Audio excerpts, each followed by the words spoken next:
What's up? Welcome to another video. So today's video is actually not going to be about my car, but rather taking some steel and making a new workbench because I have a huge issue with space. So this is usually where I work. This used to be my office at first, but I saw quickly that that's not going to work out. Going to redesign that whole situation over there. Yeah, so I just want to try to be a bit more efficient with welding and all that. Just to give you a small update on the car has been sitting here for about a week, ready to go. Everything on my side is done. I'm just waiting for the tuner guy to have time to come out here and we can try to tune the car again, because the last time we tried to do that we had an issue with the fuel. So now we have all the fuel already, sorted all that out, so the car is ready for a tune. But like I said, I'm just waiting for the guy. So I'm not going to mess around trying to start the car. I'm just going to push it outside, maybe give it a quick rinse and get it under cover and just wait for the guy to show up. And then we'll have much more space in here to build the new workbench.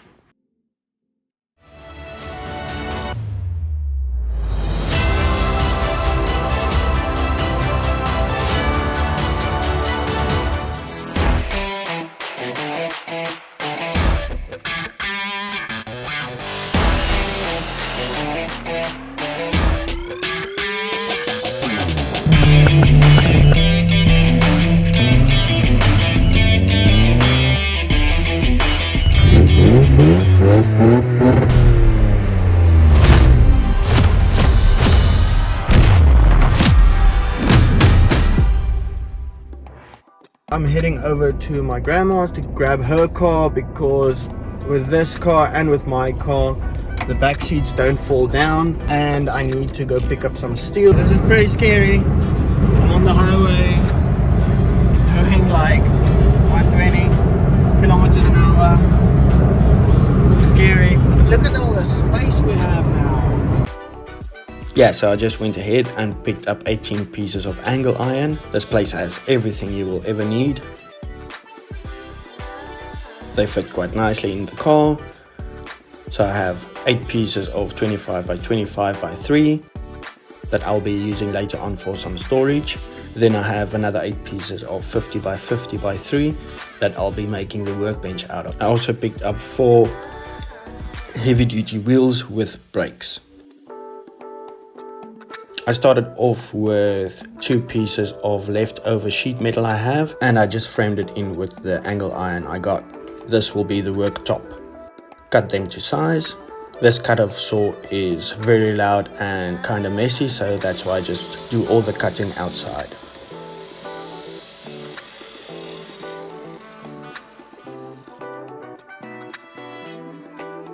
Making sure everything is nice and level. I then started with the bottom frame where the wheels will be bolted on. I cut all the corners at a 45-degree angle for all the joints to connect up nicely.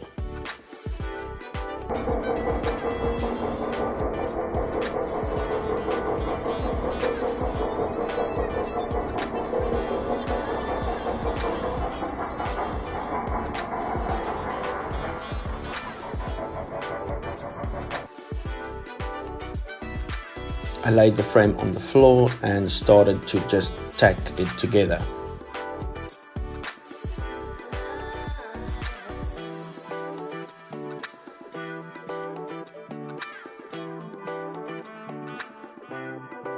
The bottom frame came out great. Next I wanted to tack together the top workpiece. I gave it a few tack welds so everything stays together.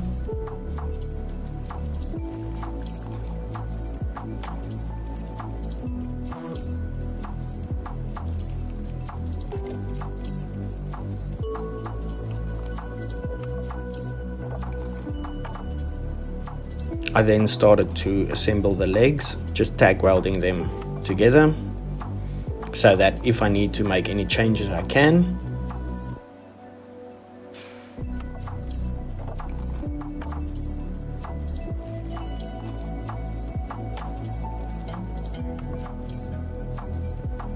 It was looking pretty good so far. Everything was still nice and level, so I can go ahead and weld everything together.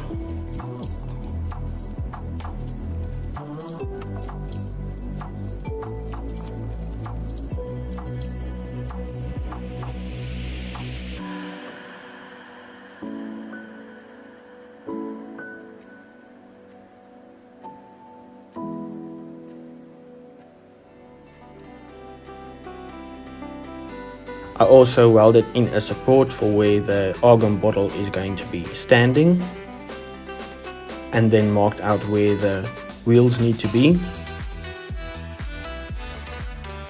and drilled some holes for them. Before I bolted down the wheels, I just gave it a coat of matte black spray paint, which I think looks pretty cool. Then I just bolted down the wheels.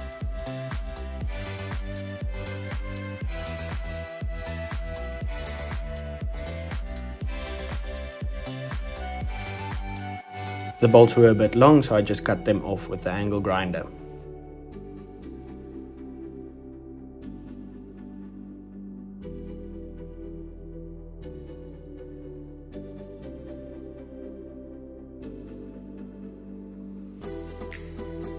Here we have the first test of me taking it for a drive.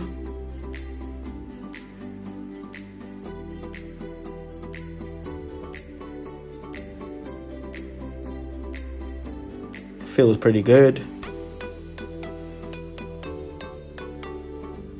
Very happy with how easily it moves.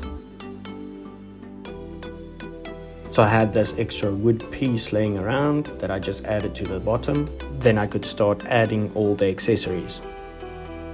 Having the brakes on all four wheels worked out pretty good. When it's locked in place, it's very sturdy.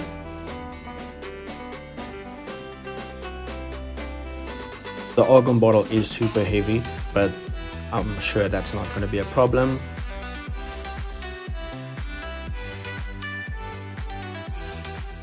Yeah, so there we have it. The ultimate welding bench is complete. No, I'm just kidding. But I think it turned out pretty good. I think it'll make life a lot easier for me.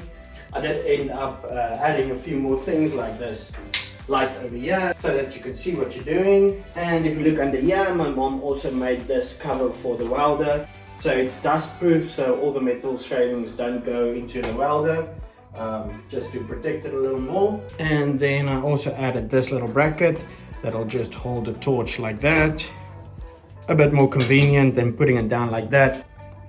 You need to be careful with that. I could also take it out, stick it over there, and then have it on the left hand side. I also went to town on the surface over here with the angle grinder. Took way longer than it should, but I just love the way raw metal looks. And like I said, I just added this little light. So we have the metal angle iron just bolted down over there, along with the bracket that holds in the gas bottle or the argon bottle.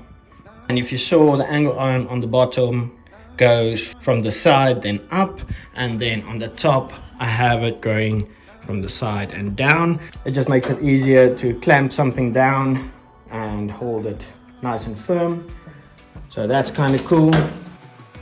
So I have the welder's earth just over here, and then you can just put anything down over here or even clamp something in the vise and just go to town on it welding.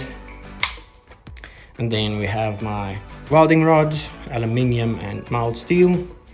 I have my earmuffs when I use the angle grinder because inside it does get kind of loud.